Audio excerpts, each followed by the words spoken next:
de los textos bíblicos que les voy a proponer. Por eso espero que resulte y que nos ayude a todos a comenzar y a vivir mejor este mes santo, dedicado a la Virgen María, que fue proclamada por el Concilio Vaticano II como Madre de la Iglesia. Así se afirma en la Constitución dogmática Luz de las Gentes, Lumen Gentium, en su número 63. También como modelo de oración y de discipulado. Y tal como dijo el Papa Juan Pablo II a su llegada a Chile el 1 de abril de 1987 en el aeropuerto de Santiago, en sus palabras de saludo, se refirió a María como aquella que es la memoria de la Iglesia.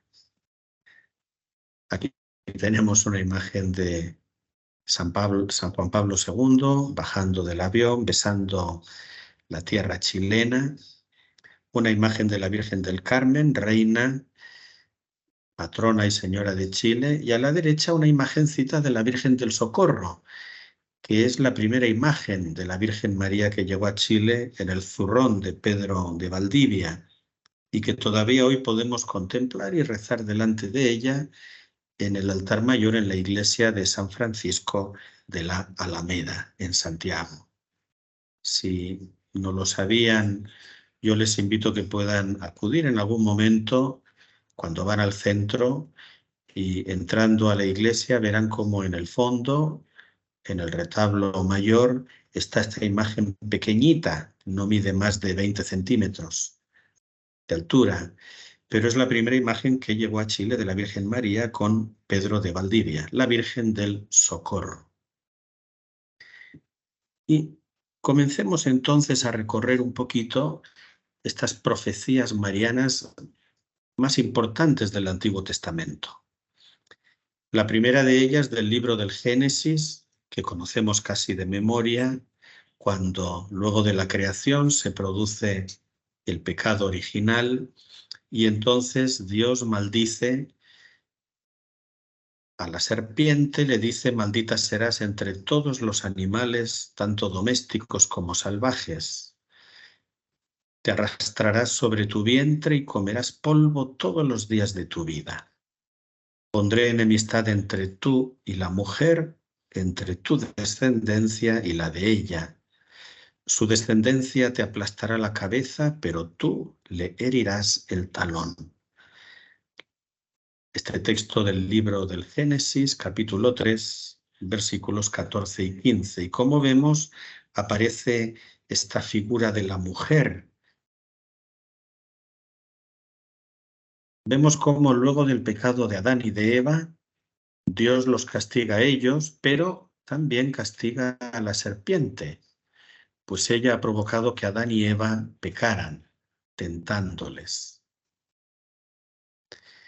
Dios maldice a la serpiente sobre todas las criaturas. De ahí surgen las expresiones que utilizamos habitualmente cuando nos sentimos muy mal: morder el polvo, volar bajo, arrastrarse. Lo que sigue llama mucho la atención, pues Dios coloca una suerte de sospecha, de desconfianza, de controversia y de conflicto permanente entre la mujer y la serpiente, y entre la descendencia de ambos. Inmediatamente surge la pregunta: ¿quién es esta mujer? ¿A quién se refiere Dios cuando habla de la mujer en este pasaje bíblico? Además, Dios sentencia nada menos diciendo que la descendencia de la mujer le aplastará a la serpiente su cabeza, mientras que ésta, la serpiente, herirá a la mujer en su talón. Al principio este texto resultaba bastante enigmático. Sin embargo, a posteriori, en una lectura pospascual, o sea, después del misterio de la pasión, muerte y resurrección de Cristo, y ratificado tanto por Aquila y por Símaco en sus traducciones de la Biblia hebrea del siglo II, así como por los padres de la Iglesia, entre otros San Agustín y San Jerónimo, y por la tradición de Dios se referían a la Virgen María y a su descendencia, Jesucristo. Curioso que el texto original hebreo no dice sus descendientes, sino que habla de su descendencia, en singular, como la única. La serpiente permanentemente hiere con la tentación a la Iglesia, a los hijos de la Iglesia, a los cristianos. Sin embargo, Jesucristo, descendiente de la mujer, la Virgen María, aplastó la cabeza de la serpiente, es decir, la mató para siempre. Aplastar la cabeza de la serpiente significa matarla. Esto quiere decir que la serpiente, aunque sigue tratando de herir a los hijos de la Iglesia, a los bautizados, sin embargo, ya no tiene poder de matar a nadie, aun cuando nos hiera, pues su veneno ha sido inmunizado, ha sido destruido. Así entonces podemos decir que María, la Virgen María, es la nueva Eva. Fíjense, si Eva escuchó, cogió, creyó, dio cabida en ella a la palabra de la serpiente, ese árbol que tenía frutos maravillosos, y apareció sinuosamente deslizándose en ese árbol la serpiente, engendrando así el pecado y las consecuencias del pecado, y condenando a todos los descendientes de Eva al pecado.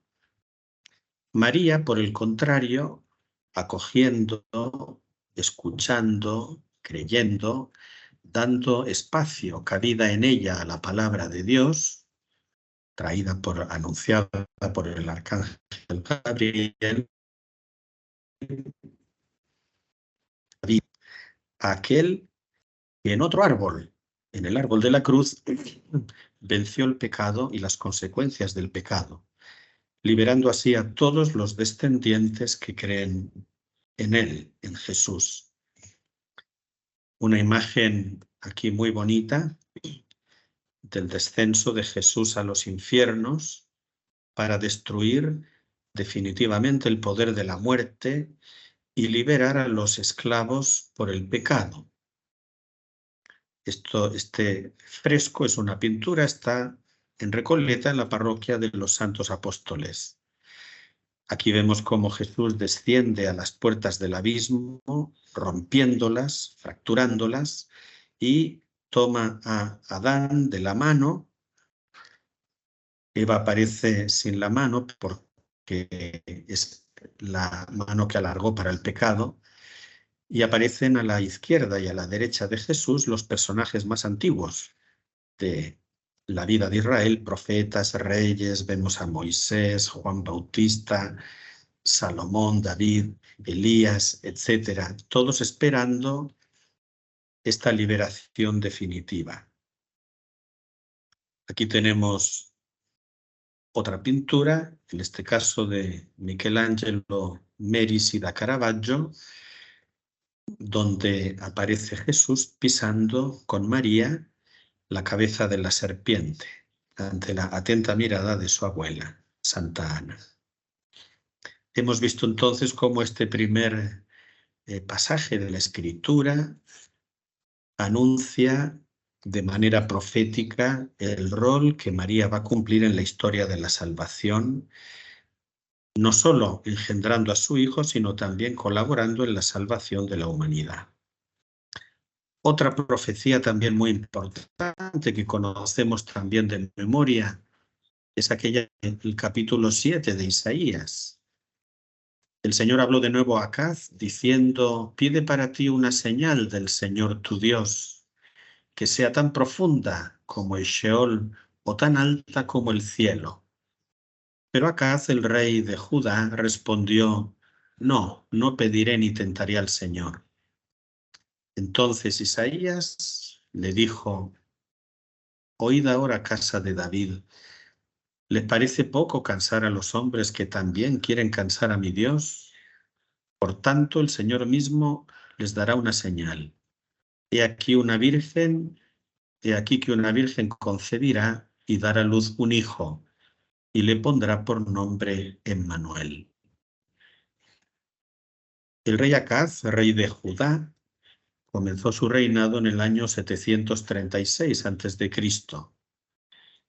Sin embargo, como muchos de los reyes de Israel y de Judá, profesó abiertamente la idolatría, por lo que Dios lo dejó a merced de los reyes de Siria, cuya capital es Damasco, y de Israel, que era el reino del norte, cuya capital estaba en Samaria.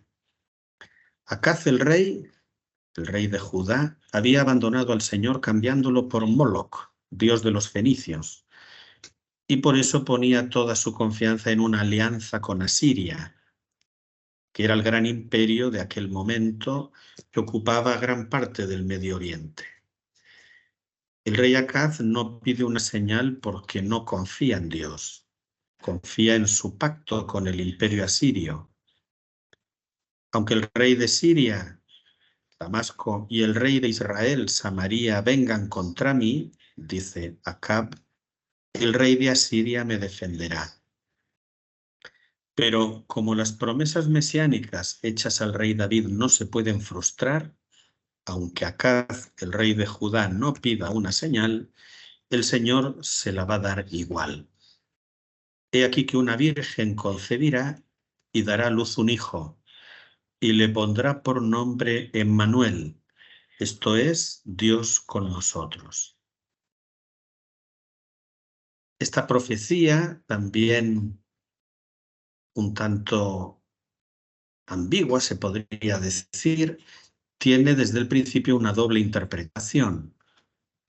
Por una parte, una interpretación inmediata, la llegada de un rey que sería fiel a Dios y que haría volver al pueblo al Señor, no como Acab, sino un rey santo. Esto lo hizo su hijo, el rey Ezequías, que purificó el templo, restauró la liturgia, etc. Algunos autores como Whitaker consideran a Abiyá, la mujer del rey Acab, como aquella alma en hebreo o joven mujer al tiempo de la profecía de el Emmanuel de Isaías. Por tanto, esta primera interpretación diría que se está refiriendo a la mujer de Acab, Abiyá, que daría a luz este hijo que renovaría la liturgia, el templo, etc. Pero, por otra parte, hay una interpretación no inmediata que tiene que ver con la llegada del Mesías, tan anhelado y tan esperado por el pueblo de Israel. Aquí tenemos en la imagen, a la izquierda, el texto de Isaías hebreo, y en el recuadro aparece este término con el artículo, ¿no? Ha-alma, que traducido literalmente significa una joven mujer, una joven doncella. Sin embargo, a la derecha vemos el texto posterior griego en el siglo III antes de Cristo, III-II. Los textos hebreos y arameos se traducen al griego y el término Halma, esta joven doncella, se traduce por parcenos, que ahí derechamente ya significa virgen. ¿Quién es Emmanuel entonces? ¿Es el hijo de una virgen, de una joven? ¿Se refiere al hijo del rey o se refiere al Mesías? Aquí tenemos una imagen del Greco, de la Virgen María, con esa mirada profunda que le deja a uno realmente marcando ocupado, ¿no? Esa mirada que parece que a uno lo penetra, parece que es Dios mismo el que nos contempla. Bueno, de la misma manera podemos decir que al igual que en la profecía, aunque el mundo no pide señal alguna, vemos en la actualidad el mundo que parece que de nuevo se encamina a un nuevo conflicto de proporciones estallando situaciones muy conflictivas o conflictuales en diversos lugares del mundo. Parece que el mundo no pide señal porque busca el sentido de la vida en otras cosas, porque adora a otros dioses. Sin embargo, igual hoy el mundo recibe una señal: María. La Virgen María es la señal permanente que el mundo recibe de parte de Dios, anunciándole que porque lo ama y se preocupa de él, del mundo, de las personas, le ha entregado a aquel que destruye el pecado y la muerte, verdadero y único problema del ser humano: el pecado, el mal y la muerte. La última profecía del Antiguo Testamento, esta de Miqueas, que también conocemos muy bien: pero tú, Belén Efratá, aunque eres pequeña entre las familias de Judá, de ti me saldrá el que ha de ser gobernante en Israel. Y sus orígenes son desde tiempos antiguos, desde los días de la eternidad. Por tanto, él los abandonará hasta el tiempo en que dé a luz aquella que ha de dar a luz. Y entonces el resto de sus hermanos volverá a los hijos de Israel. Esta profecía muy conocida también, pues cuando los magos de Oriente llegan delante del rey Herodes, preguntando sobre el rey de Israel que ha nacido, en el Evangelio de Mateo, Herodes pregunta a los sabios, sacerdotes y escribas del pueblo, y estos le hacen referencia a la profecía de Miqueas. Es en Belén que había de nacer el Mesías. El gobernante que ha de nacer, sus orígenes son eternos. El momento de la salvación llegará cuando la que ha de dar a luz, es decir, María, dé a luz. Belén, aunque parece un pueblo insignificante, sin embargo, no es la más pequeña de las aldeas de Judá, sino que se convierte en la más importante, pues en ella nacerá el Mesías. Una imagen de la visita de los magos ante el rey Herodes, el cual consulta a los maestros de la ley, escribas, doctores.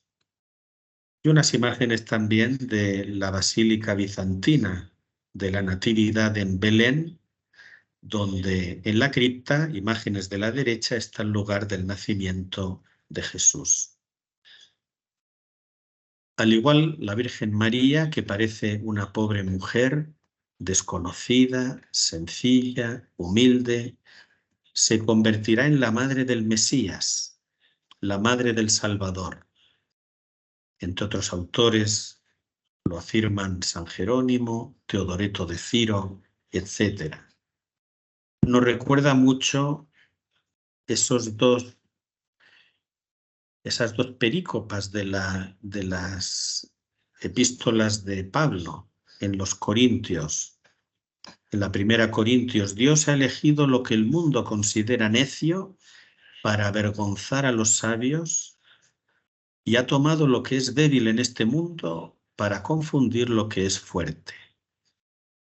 Dios ha elegido lo que es común y despreciado en este mundo, lo que es nada, para reducir a la nada lo que es. Ya en las profecías del Antiguo Testamento, Dios anunciaba cómo iba a vencer el pecado, cómo iba a destruir el mal, cómo iba a enfrentar la justicia a través de la debilidad. La Virgen María es signo permanente de la obra de Dios. La gloria de Dios se manifiesta en la debilidad.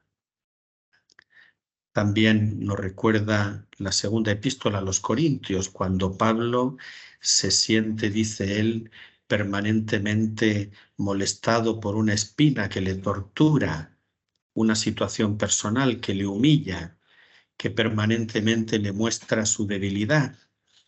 Dice: 3 veces le he pedido al Señor que me la quite. ¿Y qué me ha dicho el Señor? Pablo, te basta mi gracia, porque mi poder se perfecciona en la debilidad. Por eso, dice Pablo, de buena gana me gloriaré más bien en mis debilidades, para que brille sobre mí el poder de Cristo. Aquí tenemos una de las imágenes más antiguas de la Virgen María en la iglesia de Dura Europos, en Siria, del siglo II, donde no es que se ve muy claramente, pero es una imagen del anuncio del arcángel Gabriel a María, momento en el cual habría de concebir al Señor de la vida. Y aquí una imagen del siglo V que se venera en la Basílica de Santa María la Mayor, en el Esquilino, en Roma, la imagen de la María Salus Populi Romani, bienestar y salud del pueblo romano. Hemos visto entonces 3 textos proféticos del Antiguo Testamento donde claramente aparece la figura de la Virgen María y la misión que el Señor le encomienda, cuál es ese itinerario que el Señor va a cumplir con ella.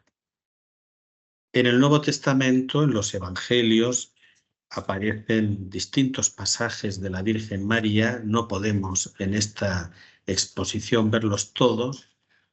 Por eso nos vamos a quedar profundizando el más emblemático de ellos, la anunciación del arcángel Gabriel a la Virgen María.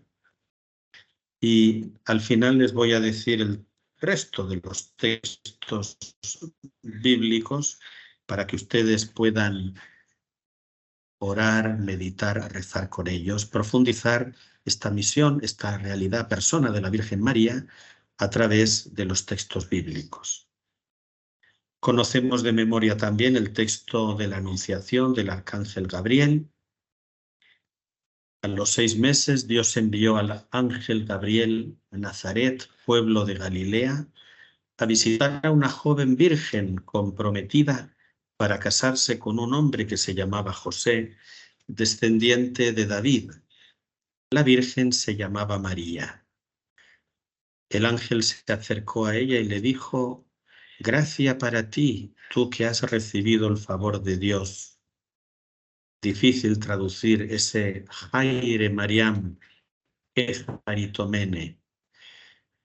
El Señor está contigo. Ante estas palabras María se perturbó y se preguntaba qué podría significar este saludo. No tengas miedo, María, Dios te ha concedido su favor, le dijo el ángel. Quedarás embarazada y darás a luz un hijo y le pondrás por nombre Jesús. Él será grande y lo llamarán Hijo del Altísimo. Dios el Señor le dará el trono de su padre David y reinará sobre el pueblo de Jacob para siempre, y su reinado no tendrá fin. ¿Cómo podrá suceder esto?, preguntó María al ángel, puesto que soy virgen.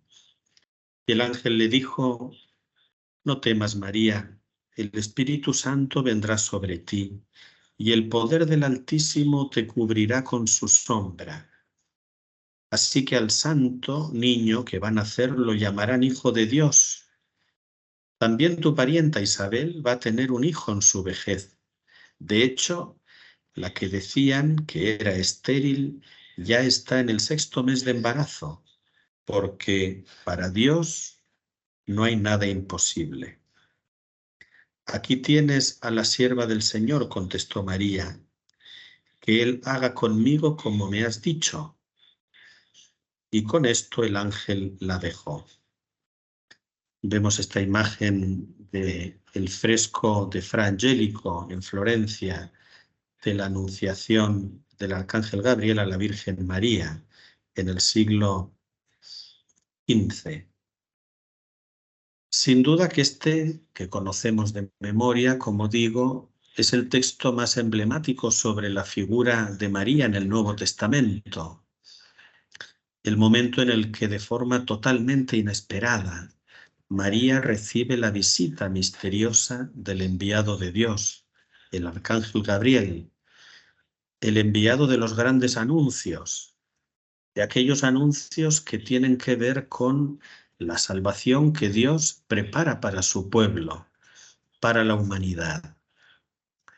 Poco antes, el mismo arcángel Gabriel había visitado a Isabel y Zacarías y les había anunciado el nacimiento de un hijo, Juan el Bautista, a pesar de que ambos eran ya mayores e Isabel estéril.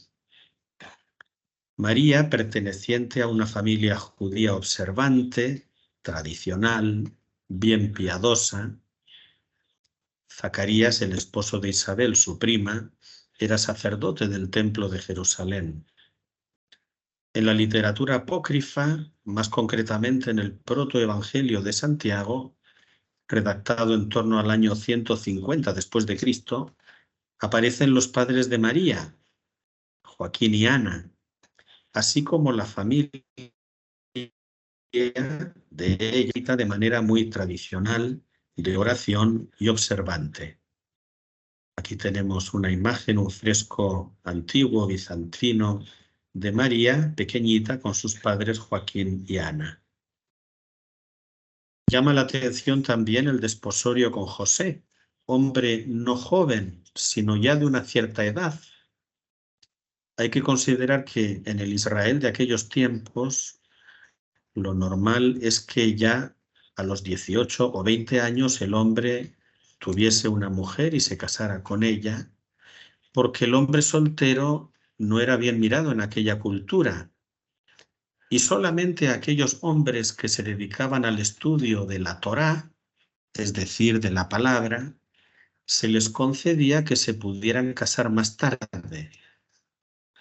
Muy probablemente el hecho de que José se haya casado teniendo más edad de lo normal en aquel tiempo con María, quiera decir que a pesar de la imagen que se ha podido transmitir de él, bello, burdo, trabajador y más bien pobre, en realidad era un hombre muy religioso, estudioso de la Torá, de bastante cultura para su tiempo, y que evidentemente hubiera buscado como mujer una joven perteneciente a una familia observante, piadosa, de oración. Justamente la familia de María era descendiente de la tribu de Leví y José de la tribu de Judá. Así entonces el matrimonio de José y de María unió a dos personas con una sensibilidad espiritual muy profunda. Y es en este contexto, sin vivir todavía juntos, pues el matrimonio hebreo, regido por el derecho hebreo, establece dos momentos para el matrimonio. Uno primero más de carácter judicial y uno segundo más de carácter religioso, en donde después de este segundo los esposos ya comienzan a vivir juntos. Es en ese intertanto en que el arcángel Gabriel se le presenta a la Virgen María y le anuncia que ella ha sido elegida por Dios para concebir y dar a luz a su hijo. Y fijémonos cuáles son las actitudes de María ante el anuncio del arcángel Gabriel. Podríamos describir las siguientes. La primera, turbación y respeto ante el misterio. En ese acontecimiento que le supera, que no entiende, que le turba, reconoce la visita y la presencia de Dios, pero no se asusta, no se esconde como Eva, como aquel que ha pecado, sino que permanece en la presencia del Señor para ser testigo de su obra. Otra actitud de María, escucha y apertura total al anuncio.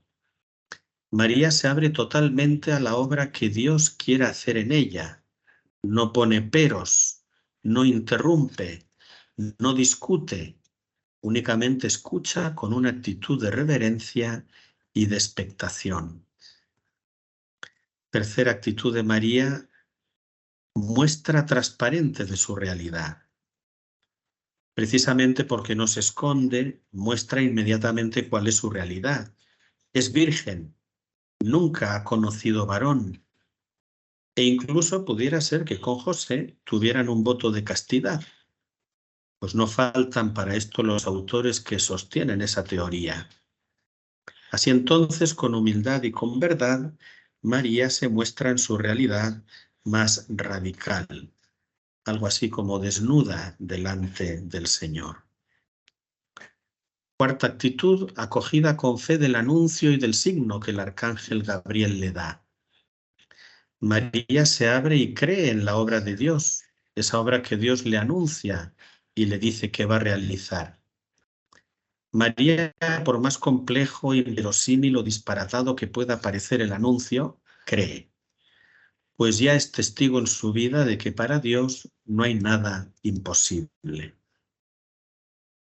Quinta actitud, entrega incondicional a la obra de Dios. Tras el anuncio del arcángel, María en su libertad le dice al Señor, sí quiero. Y la última actitud, la sexta, se pone en camino.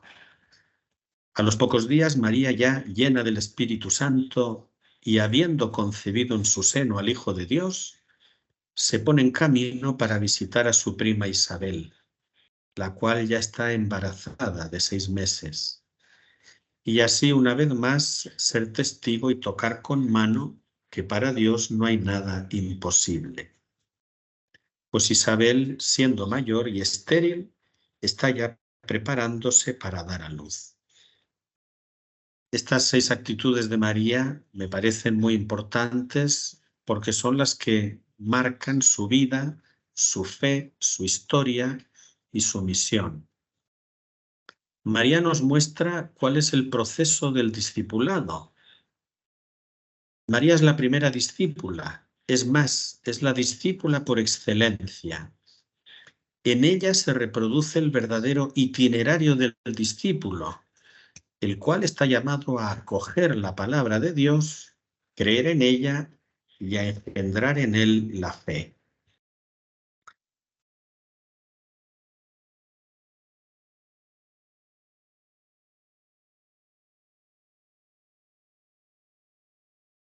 Si nos ponemos frente a las actitudes de María y tratamos de retomarlas en nosotros, de proyectarlas en nosotros, ¿qué podríamos decir de la primera actitud, turbación y profundo respeto ante el misterio? A nosotros la historia, la realidad, los acontecimientos siempre nos superan. En ocasiones no pocas nos confunden y no los entendemos. Sin embargo, el discípulo no juzga la historia, no juzga a Dios, sino que se turba con filial respeto ante el misterio que no comprende, esperando a que Dios hable, a que Dios aparezca. Lo mismo ocurre con la actitud de escucha y apertura total al anuncio. El discípulo, el fiel creyente, sabe que Dios tiene siempre una palabra de vida que ilumina su realidad, la realidad humana. La palabra de Dios es siempre actual. Tiene 70 caras, tal y como afirma el Talmud. Es decir, que cada vez que se proclama la palabra de Dios, la realidad humana, la realidad del discípulo es distinta.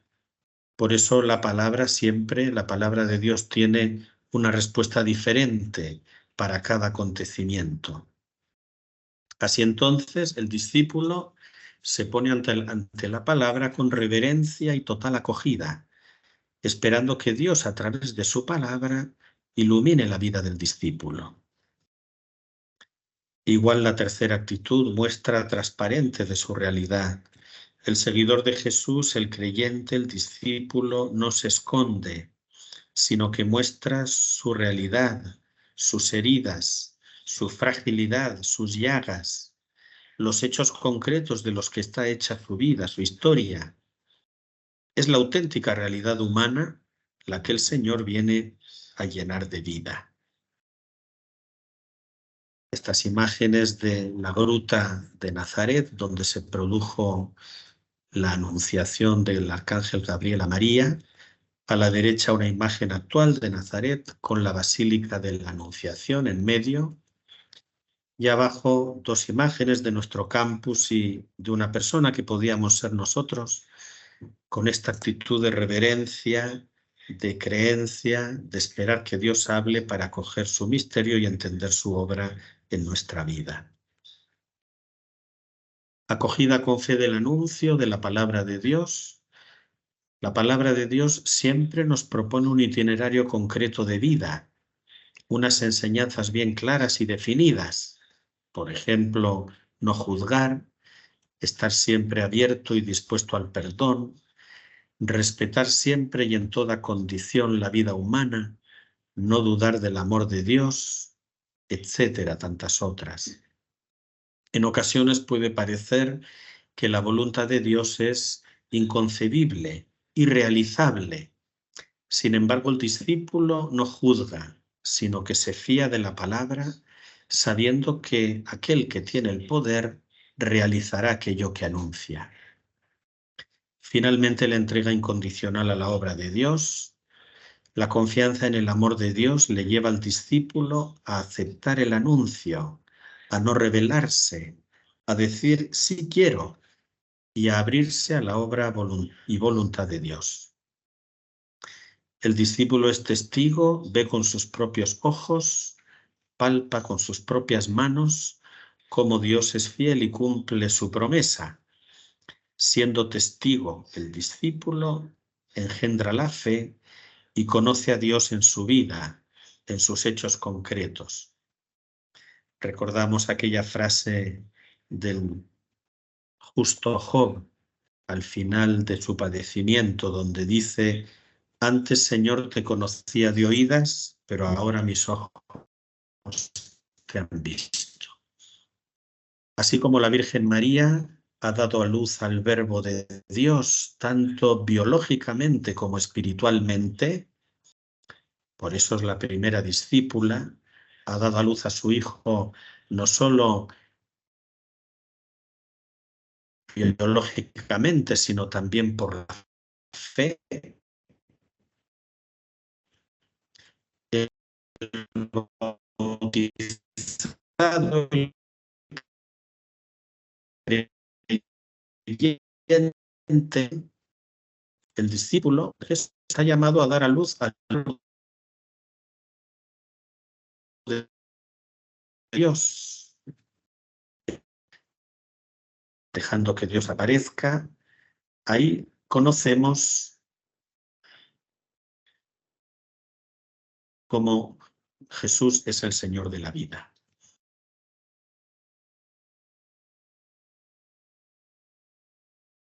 Bien, les decía que íbamos a ver únicamente uno de los textos del Nuevo Testamento, la anunciación del Arcángel Gabriel a la Virgen María. Después viene la visitación de la Virgen María a su prima Santa Isabel, que no tenemos tiempo para ver ahora.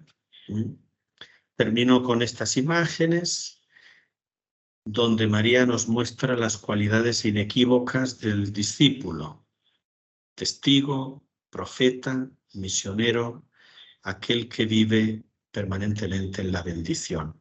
Una imagen ahí de esta parroquia de los Santos Apóstoles en Recoleta, con una corona mistérica de los misterios de la fe más importantes, muy bonita.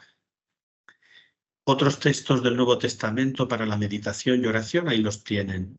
El viaje a Belén para el censo y el nacimiento de Jesús, la circuncisión y presentación de Jesús en el templo, no solo los que son atingentes con la vida de Jesús, ¿no?, sino también después en el Nuevo Testamento, María en el día de Pentecostés, la presencia de María en el libro del Apocalipsis. Ahí se los entrego en este PowerPoint para que ojalá que nos demos el tiempo en este mes de María para poderlos meditar y reflexionar en la oración. Quisiera que terminásemos juntos leyendo, pronunciando esta oración del Papa Francisco ante la Virgen de Fátima, Virgen a la cual está dedicada la capilla de nuestra querida universidad.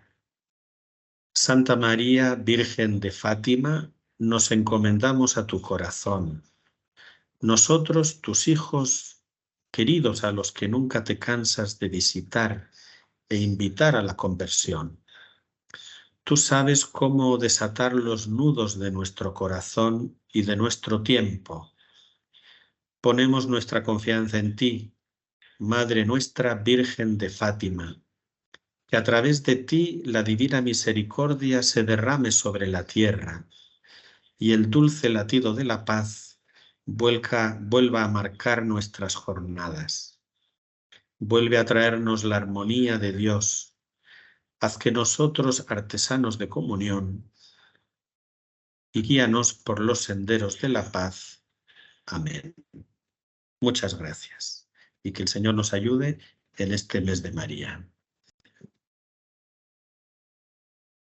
Bien, pues muchas gracias, Jaime. Muchas gracias por tus reflexiones y por la dedicación en la preparación. En honor al tiempo, vamos a pasar a un momento de preguntas. Quizás vamos a alcanzar a tener solamente un par de preguntas. Y bueno, como estamos en un ambiente familiar, lo vamos a dejar abierto. El que desea hacer alguna pregunta, levanta la mano del Teams y le vamos a ir dando la palabra. ¿Ya? Como decía, en honor al tiempo, solo alcanzaremos un par de preguntas. Y está Felipe, que levantó la mano primero. Hola, buenas. Aquí Felipe Yagaman desde Concepción. Bueno, muchas gracias por la exposición. Y quería preguntar, bueno, usted nos habló un poco de la figura de María a través de la Sagrada Escritura, del Antiguo y del Nuevo Testamento. Y quería preguntar como algo más fuera de este ámbito como bíblico, en el sentido de, si que se habla como en la teología, cómo fue esta toma de conciencia de la Virgen, en el fondo, del papel de Jesús, en el fondo de la redención, si es que ella tenía conciencia tal vez del papel de redención que iba a tener Jesús, o se fue dando cuenta como a lo largo de su vida. ¿Cómo fue esa toma de conciencia de la Virgen y la importancia que tuvo ella en el fondo en la redención de Jesús? Eso. Gracias, Felipe. Mira, como decía yo al principio, la Virgen María pertenecía a una familia, digamos, muy piadosa, tradicional, y cuando recibe el anuncio del arcángel Gabriel, imagínate, ponte tú, Felipe, en el papel de una persona muy piadosa que verdaderamente está esperando la redención de Israel, la llegada del Mesías. Cuando el arcángel Gabriel le hace el anuncio, o sea, decirte que 100% era consciente de esa obra que Dios iba a realizar, me imagino que lo fue comprendiendo con el tiempo. Ahora bien, sí que no se lo tomó, digamos así, a la ligera. Y sí que fue, digamos, bien consciente de que a través de esa obra que Dios quería hacer con ella, donde además una persona piadosa ha entendido ya que la manera que Dios tiene para combatir el mal, el pecado, la muerte, la fortaleza de Dios está precisamente en la debilidad, no en la forma como humanamente podemos considerar la potencia humana, la fortaleza humana, que siempre es pisar al otro, imponerse al otro, sino que el remedio para combatir el mal era precisamente la debilidad. Por lo tanto, o sea, María sí que era consciente de que Dios la había elegido para ser la madre del Mesías. Otra cosa bien diferente es la manera como la Iglesia naciente y después a través de los siglos la Iglesia fue entendiendo esa obra de María que muchas veces todavía hoy no se entiende. En Latinoamérica tenemos un particular peligro y es concebir a María casi como si fuera Dios mismo, relegando la figura de Jesucristo y la obra salvadora de él en segundo plano, cuando en realidad María colaboró con la obra de Dios de manera preeminente porque dio a luz no solo por la fe al Hijo de Dios, como puedes hacer tú o yo, sino biológicamente, ¿no? Pero o sea, nosotros también estamos llamados hoy a colaborar con Jesucristo, con la obra de Dios en nuestra vida. Pero María, yo, o sea, sé que no me equivoco diciéndote que sí, que ella fue consciente en un grado bien grande de lo que Dios quería hacer con ella. Gracias. Perfecto, muchas gracias. Gracias. Y Antonio también levantó la mano. Antonio, no sé si estás por ahí.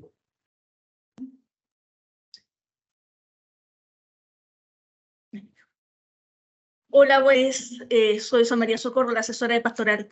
Me llamó la atención en su ponencia y me gustaría saber la fuente. Cuando usted dice que María es de la tribu de Leví y José de la tribu de Judá, porque yo tenía entendido otra cosa. Entonces quisiera ahí saber la fuente de documentación. Sí, lo que yo me refería, o sea, lo que yo quería dejar claro es que normalmente se ha generado la idea de que María pertenecía a una familia muy sencilla, muy pobre, y José también, ¿no? Casi como un trabajador, un maestro que tenía poca cultura, un hombre de escasos recursos. Y esa es la idea que más o menos se ha generado y que muchas veces hemos recibido. Sin embargo, lo que sea digamos, la tradición, que luego lo que el protoevangelio de Santiago, al cual yo me referí, ¿no? Ahí lo que nos muestran son dos personas distintas, o sea, dos personas que forman parte de una familia, digamos, de mucha oración, de culto, que participaba, como le decía Felipe, que estaban esperando ansiosamente la redención de Israel y la llegada del Mesías. Y es ahí de donde nos aparece la fuente de que María pertenecía a la familia de Leví, o sea, una familia sacerdotal. Sabemos que los levitas son aquellos que estaban dedicados al culto del templo, al cuidado del templo, ¿no? A todo lo que se realizaba en el templo. Y José, que era miembro, o sea, era descendiente de la tribu de Judá, con lo que eso significa. Eso es lo que le puedo decir.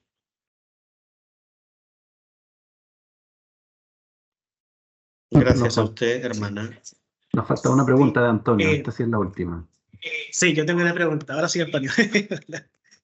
Bien, la pregunta es, bueno, ¿cómo podemos llegar nosotros a deducir, a través de algunos pasajes de la Biblia, ¿cierto? María es reina y madre de toda la creación, si no lo dice como tal. O sea, en el Concilio Vaticano II, Antonio, había, o sea, el concilio, como dije al comenzar la exposición, entre otras cosas, definió a María como madre de la Iglesia. Hubo un grupo de obispos que pretendían y querían, y así como hubo constituciones dogmáticas, que hubiese un documento único que hablase sobre la Virgen María, que fuera potente y que se refiriera mucho más a lo que los dogmas de la dogmas marianos afirman, ¿verdad? Sin embargo, hubo dos motivos por los cuales el concilio se limitó a, digamos, a redecir lo que ya la tradición había dicho sobre la Virgen María, pero prefirió no hacer más énfasis, por un lado, porque el Concilio Vaticano II era ecuménico y estaba tratando de acercarse lo más posible, de tender lazos con la iglesia, las iglesias protestantes. Y si en el seno del concilio empezaban a poner mucho énfasis en la figura, eso iba a generar nuevamente distanciamiento. Y por otra parte, porque varios de los episcopados latinoamericanos digamos, insistieron en el hecho de que la devoción mariana en Latinoamérica estaba un tanto desvirtuada, por aquello que explicaba yo antes, ¿no? De que en muchos lugares era más importante la fe en María, la devoción mariana, que la fe en Jesucristo.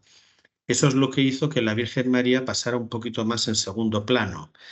Ahora, yo te invitaría a mirar primero a conocer mejor los dogmas marianos, que eso el último día el padre Diego sin duda que lo va a hacer, y ahí vamos a entender más lo que digamos, la tradición de la Iglesia, el pueblo de Dios, ha ido creyendo, conociendo y otorgándole a la Virgen María. Claro, una cosa es decir que es madre, que eso lo dijo el concilio, pero ya reina del universo. Bueno, por ejemplo, la Virgen de Guadalupe, de la cual comenzaba Eduardo, se le concedió el título de emperatriz de América. Hay que entender también cada uno de esos títulos y la manera, pero qué bueno que estos encuentros nos despierten un poquito el apetito, ¿no? A acercarnos más a la persona de María y, como digo, tenemos que comenzar con la Sagrada Escritura, pero vamos a poder ver cómo a través de la tradición, de los concilios, los padres, los dogmas, de todo lo demás y también de lo que en las apariciones se ha dicho, pues ahí nos podremos acercar más. Bueno, muchas gracias a quien hizo las preguntas. Muchas gracias, Jaime, de nuevo por tus reflexiones, por la dedicación, por la preparación, y gracias por querer ser parte de este ciclo y también por comenzar esta novedad en la universidad. Entonces, eso, agradecemos también a nombre de la pastoral a quienes se conectaron. Les recordamos también que en las distintas sedes, a partir de hoy día, comenzamos el rezo del mes de María. Así que síganos en las redes para que se vayan enterando de los detalles acerca también del rezo y de las otras actividades. Nos vemos el próximo Muchas miércoles. gracias. Nos vemos el próximo miércoles. Tendremos la charla sobre apariciones marianas con Mauricio Cox. Muchas gracias, Jaime. Muchas gracias a todos. Gracias.